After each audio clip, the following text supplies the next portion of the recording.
Buenos días para todos, ¿cómo están? Estamos en una nueva edición de Cambio de Rumbo. En el día de hoy, la idea es poder desarrollar nuestras propuestas y nuestro análisis en torno a la seguridad pública, y para eso tenemos un invitado que es Diego Pereira, militante de Compromiso Socialista, militante estudiantil, y bueno, y también forma parte de este grupo, digamos, que se está conformando para militar en contra de la reforma de Larrañaga. ¿Cómo estás, Diego? Bien, muchas gracias por la invitación, Valeria.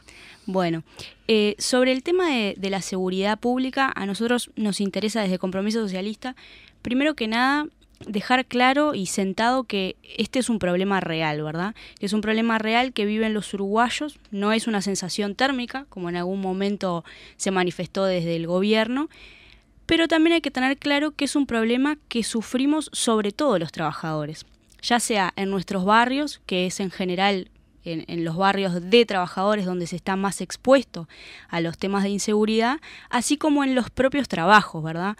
Si uno mira las noticias que a veces vemos en la tele, lamentables, en general son los trabajadores de los lugares, digamos, donde se llevan adelante asaltos violentos y rapiñas, quienes son los principalmente afectados, ¿verdad? Que son justamente los trabajadores. Entonces, en este sentido, para nosotros es un problema que es real y que es muy sentido para la izquierda porque justamente afecta directamente a los trabajadores, ¿verdad?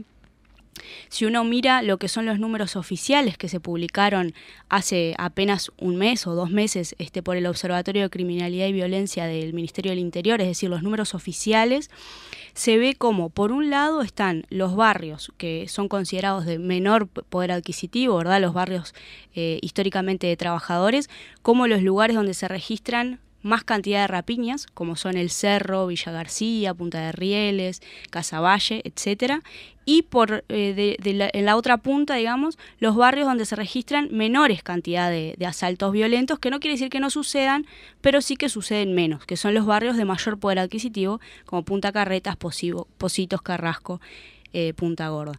Entonces, ¿esto por qué lo decimos? Porque a veces cuando se plantean reformas y propuestas que endurecen las penas, en general vienen desde sectores que no son los que viven en mayor medida la inseguridad, ¿verdad?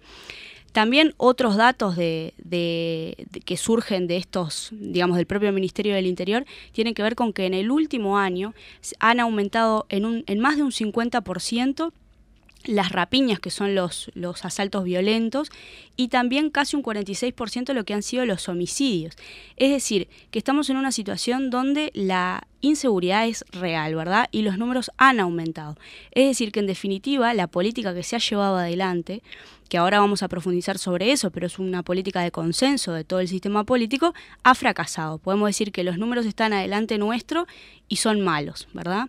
Y sin embargo, el otro análisis que va con esto es que estos números son malos, pero no tienen que ver con que no se haya endurecido las políticas en seguridad, ¿verdad? Y ahora le doy la palabra a Diego para que pueda también profundizar sobre estos aspectos. Bien, es un muy buen pie para arrancar un poco a conversar de uno de los elementos más importantes que existe, sobre todo a la hora de discutir seguridad pública en un año electoral, un año donde los uruguayos y las uruguayas tienen que definir su voto en función a programas, y donde la seguridad, de hecho, y justamente justificado en la problemática en ascenso que viene y el miedo que vive la población, es uno de los temas que más les importa a la hora de definir el voto a los uruguayos y uruguayas. Exacto. En ese escenario es que se nos planta una propuesta de reforma constitucional llamada Vivir sin Miedo, que entre otras cosas, y tal vez como elemento más polémico y de nuestra parte a criticar, propone la creación de una Guardia Nacional con 2.000 efectivos militares. Nosotros ante eso vemos dos cosas. La primera es que, bueno, es claramente una búsqueda de votos de cierto sector de la política electoral de nuestro país, pero por otro lado que es una reforma que viene a plantear un poco más de lo mismo, llegando como un intento de novedad, pero siendo ni más ni menos que más del mismo principio que se viene aplicando en los últimos años en materia de política de seguridad en nuestro país. ¿Qué quiero decir con esto? Si nosotros nos remontamos al año 2010, en el año 2010, el conjunto de los partidos que se encontraban con representación parlamentaria en aquel momento, el Frente Amplio, el Partido Nacional, el Partido Colorado y el Partido Independiente, firman un documento que se le llamó el Acuerdo Interpartidario de Seguridad o Documento de Consenso, donde de cierta manera trazan la línea de política de seguridad de allí en adelante. Las políticas que ha llevado adelante el Ministerio del Interior, el ministro Bonomi, han sido centralmente basadas en ese documento. Es decir, que es falso que a la oposición de los partidos tradicionales no se la ha incluido o no se la ha dejado participar en las políticas de seguridad. Todo lo contrario.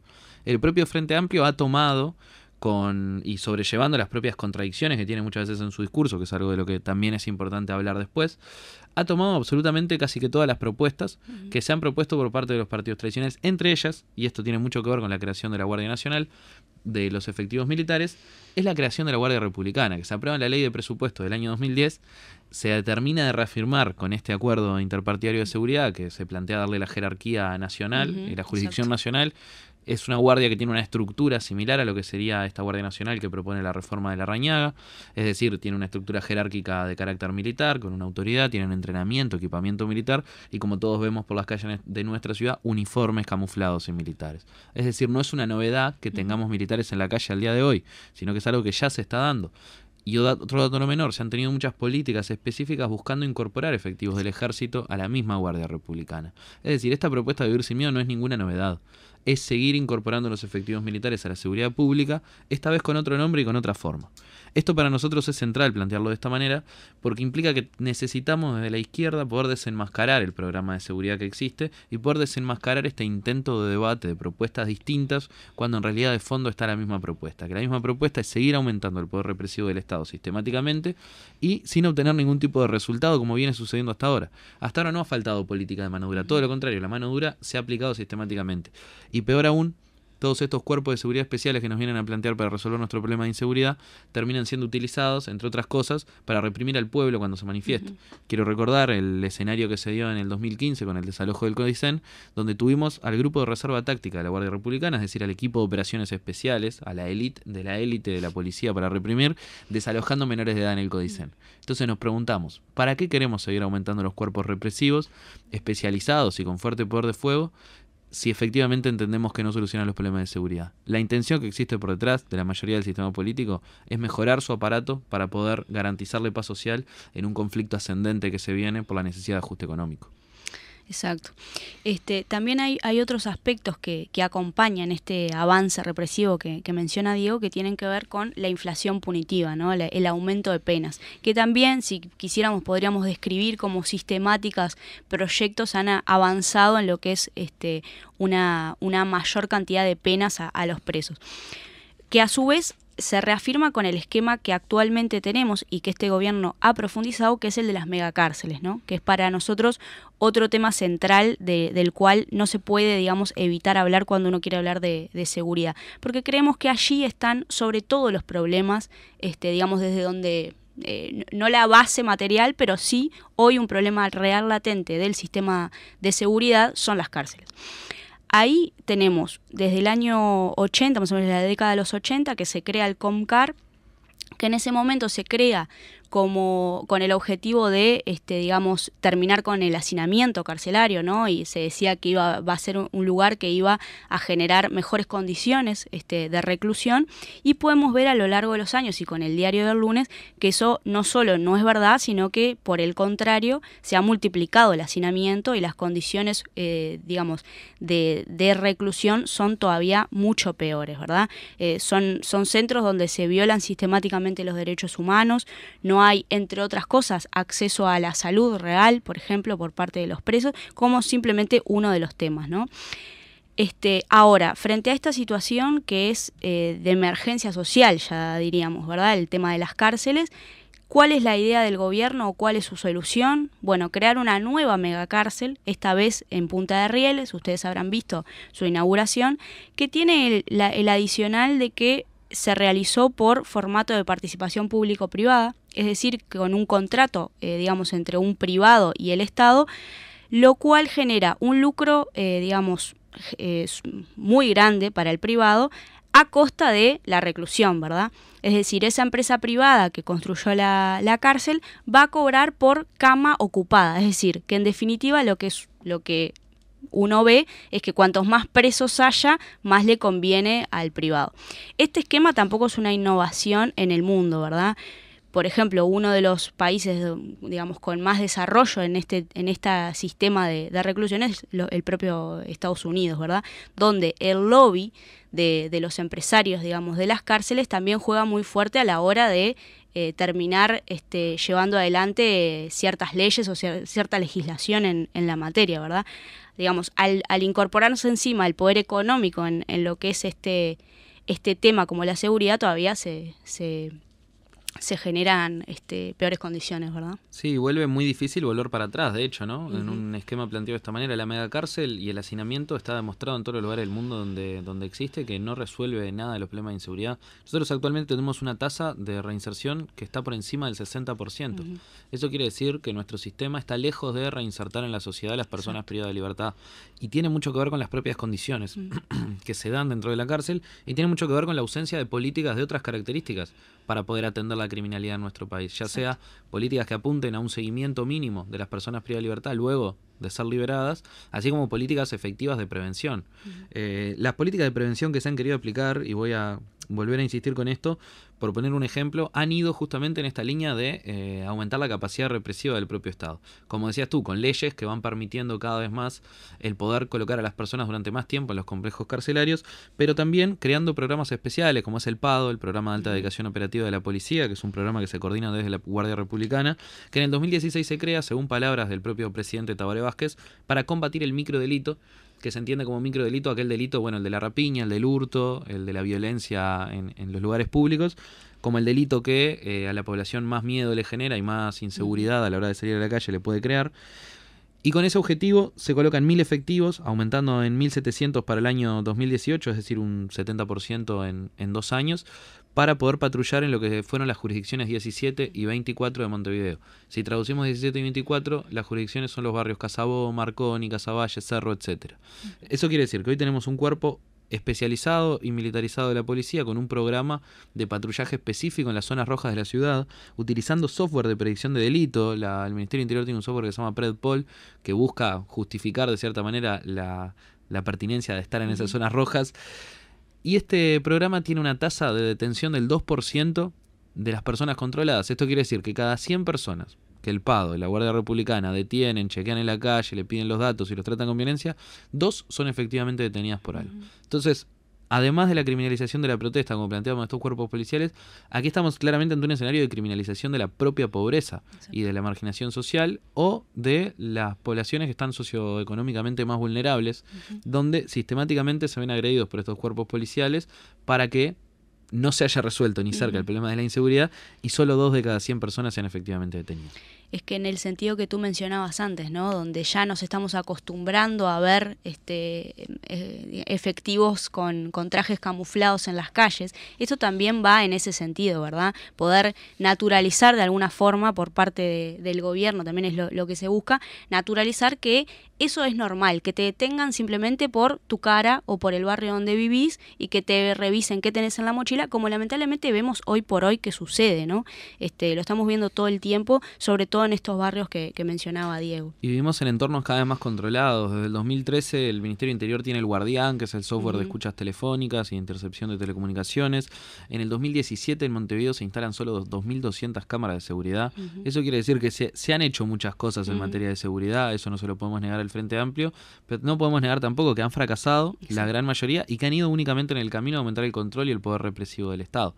Y ahí me parece muy importante, y sobre todo en un escenario de reforma constitucional, desenmascarar de cierta manera el discurso oficialista, porque el discurso oficialista también intenta plantearse como antagónico en materia de seguridad al discurso de los partidos tradicionales, cuando en realidad las diferencias que tienen son pequeños matices, porque el principio de aplicación es el mismo. Y si nosotros no logramos efectivamente desenmascarar ese discurso y construir políticamente en la sociedad conciencia de que es necesario tomar otro camino, vamos a volver a estar en un escenario similar a lo que nos pasó con la baja de la imputabilidad en el 2014, que es un plebiscito que se gana, y bien ganado, digamos. Nosotros no existíamos en aquel momento, pero claramente hubiéramos acompañado que no se votara esa reforma constitucional, pero luego por la vía de los hechos, por poner un ejemplo, con la ley 19.551 del 2017, se sustenta la prisión preventiva para menores de edad y el mantenimiento de antecedentes, que eran el eje central de la baja de la imputabilidad. Es decir, la baja de la imputabilidad se termina aplicando por parte del propio oficialismo sin respuesta social. Nosotros tenemos que lograr evitar que se reforme la Constitución para crear una Guardia Nacional, pero también crear movimiento, conciencia y movilización popular para poder enfrentar el aumento de la militarización de la seguridad pública que existe en nuestro país. Y para eso hay que desenmascarar sin ninguna duda al discurso del gobierno progresista. Sí, en este mismo sentido de desenmascarar, ¿verdad? Otra de los, digamos, de los argumentos que se maneja desde el oficialismo para estar en contra de la propuesta de Larrañaga tiene que ver con esto de militarizar las calles. Y bueno, por lo que ya dijimos, evidentemente no es que ellos han hecho lo contrario, ni mucho menos. E incluso se han tomado ciertas definiciones en gobierno frente amplista que es claramente militarizar, ¿verdad? Por ejemplo, que en los alrededores de las cárceles haya personal militar en esa guardia, ¿verdad? Y por otro lado, el año pasado, mucho más reciente, se aprobó por unanimidad en el Senado una ley que le encomienda a las Fuerzas Armadas las tareas de vigilancia y apoyo en los organismos de jurisdicción y competencia de las zonas fronterizas. Es decir, este propio gobierno ya ha puesto a los militares en la calle por todo lo que hemos dicho. Y ni que hablar otras cuestiones como el envío de tropas de ocupación a países hermanos como Haití, ¿verdad? Sí, eso que decías de la frontera es 20 kilómetros hacia dentro de la frontera y de hecho es hasta desde una perspectiva mucho menos garantista que lo que plantea esta reforma constitucional. Porque esta reforma constitucional plantea que la Guardia Nacional se va a regir por el Código de Procedimiento Policial. No así la ley que le permite a los militares tener ese patrullaje y a acceder a tareas de detención y vigilancia en la zona fronteriza. Así que inclusive el propio gobierno se ha animado a ir más lejos de lo que propone Larrañaga con esta reforma constitucional. Y en Haití recordemos que nuestro ejército estuvo teniendo tareas de seguridad interna. Nuevamente, con el fuerte aval de este gobierno, nuestro ejército fue a Haití a tener tareas de seguridad interna y con constatadas violaciones de derechos humanos. O sea que ya hay una experiencia previa al ejército teniendo estas tareas en otro país y en otro lugar, digamos, y otro contexto, pero vimos que el resultado fue terrible. Terrible. Tal vez por estos motivos es que también al Frente Amplio le está costando, digamos, pararse en contra de la reforma de Larrañaga, ¿no? Si uno ve en los medios, tampoco es que salen muy fuertemente a posicionarse en contra, sino que a veces por matices o por planteos más, digamos, de letra, ¿no? Que otra cosa. Ahora, respecto a nosotros hablábamos, estos son resultados de una política que es mucho más amplia y mucho más profunda que solo hablar de seguridad, ¿verdad? Para nosotros el tema real que está de fondo es el modelo económico que lo que hace es expulsar a ciertos, digamos, a un montón de gente de las propias bondades de ese modelo. Es decir, esta forma de llevar adelante la economía, donde se primariza la economía, se extranjeriza, eso hace que haya trabajos de baja calidad, como podemos ver, han avanzado los trabajos precarios, las tercerizaciones. Es decir, se ha expulsado a pequeños productores del campo, engrosando lo que son los alrededores de las ciudades. Es decir, una situación, un modelo económico que beneficia a unos pocos en desmedro de las grandes mayorías. Todo esto es lo que genera de alguna forma el caldo de cultivo, si se quiere, para la delincuencia, porque cuando uno le saca las posibilidades a la gente, ¿verdad?, de un trabajo digno, de perspectivas reales, digamos, de poder llevar adelante su vida de forma digna, es también donde aparecen, no justificando estos hechos que no son para nada justificables, pero sí entendiendo un poco de dónde vienen, ¿no? Si uno quiere resolver el problema, no puede atacar cosméticamente lo que sucede, digamos, sobre arriba, sino que hay que entender un poco de fondo, ¿verdad? Con respecto a cuáles son las reales causas. En ese sentido, también todo lo que tiene que ver con esto que se ha promovido desde el neoliberalismo, pero que el gobierno actual también lo ha promovido, que es la idea de éxito, ¿verdad? El consumo como medida de éxito. Hoy, si uno escucha a los propios jerarcas del gobierno, miden el crecimiento de la economía en cuanto a cantidad de ceros kilómetros que se han comprado, cantidad de autos que pasan por los peajes, cantidad de gente que veranea en el este o afuera del país, cantidad de gente que se va del país y vuelve, etcétera. Entonces, esta medida del éxito también lleva a que quienes no pueden acceder a esa realidad, porque son los que el modelo tira para afuera, también genera esa frustración y de alguna forma las condiciones para que se desarrolle el delito. De nuevo, no estamos justificando con esto que el delito esté bien, sino mucho, digamos, lo contrario. El delito es necesario castigarlo porque también la forma, digamos, de llevar adelante esta situación es también, digamos, teniendo reglas claras, pero eso no quiere decir que no haya una situación, digamos, donde se prolifere de alguna forma el delito, ¿verdad? Claro. No, y es importante ir también con medidas concretas, digamos. Hay cosas que se pueden hacer. Insisto, con la necesidad que tenemos en materia discursiva de de poder explicarle a la población y desenmascarar el discurso demagógico que tienen, de hecho, algunos sectores, porque ya algunos sectores del propio oficialismo se han sincerado y son directamente punitivistas, puros y duros, pero desenmascarar ese relato de que puede coexistir dentro de la fuerza de gobierno el paradigma antipunitivo, porque les han dado pequeñas dádivas en algún momento de crear algunos institutos específicos para la atención de la reclusión en el marco del Ministerio del Interior, que han sido más llenadas de ojo que otra cosa. ¿Cómo podemos plantear que existe una perspectiva de defensa de los derechos humanos y garantistas en nuestro sistema penal, donde tenemos centros carcelarios donde es constatado que se practica la tortura y se violan los derechos humanos? Digamos, eso es totalmente necesario desenmascarar, insisto que por el hecho de poder construir algo que trascienda esta reforma constitucional. Exacto, en ese sentido nosotros para esta campaña hay algunas propuestas que manejamos y con las cuales también nos comprometemos a llevar adelante desde una bancada ampliada de la Unidad Popular, ¿verdad? Lo primero para nosotros sería realizar un censo carcelario, el último que se realizó tiene más o menos 15 años, para conocer cuál es el tipo de población recluida y para conocer también, digamos, y poder organizar esa población en centros de reclusión. Desde nuestra perspectiva tienen que ser centros de no más de 100 personas, ¿verdad? Donde la base sea el estudio y el trabajo y donde la perspectiva sea la rehabilitación y la reinserción, como planteaba hoy Diego, ¿verdad? La idea de poder tener programas que a la gente que está recluida, una vez que cumpla su pena, pueda volver a la sociedad, ¿verdad? Y tener un trabajo y tener una perspectiva y no haber perdido el tejido social es fundamental para también atacar este problema.